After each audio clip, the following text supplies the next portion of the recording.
Unapitia matatizo ya pingili za uti wa mgongo au viungo vinakaza sana, misuli inakaza sana, afu haujui kwamba nanasi ni juisi bora ambayo inawezekana ikakuondolea changamoto yako kabisa bila kutumia dawa. Umefeli sana. Inatakiwa utumie nanasi kwa kiwango kikubwa, kwa sababu nanasi ina vitamin C ndani yake ambayo inazalisha collagen kwa kiwango kikubwa.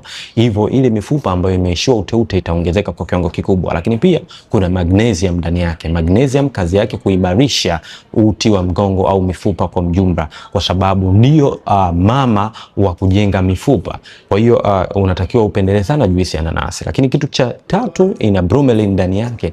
Bromelain kazi yake kuondoa zile vimbe, disc bulge, disc herniation, zitakuwa zinarudi katika alignment yake kwa mfumo tu wa juisi ya nanasi. Lakini pia kuna antioxidant ambayo inasaidia moja kwa moja kuboresha zile white blood cell, ambayo kazi yake kubwa fight against infection. Ukiwa umependa hii posti, share kwa mtu ambaye mwenye kupitia changamoto ya mifupa. Lakini kama wewe umeshafanya vipimo na ukaonekana kwamba diski zimevimba na zinagandamiza mishipa ya fahamu, tutakiwa tupigie simu haraka sana ili mradi tuweze kukusaidia.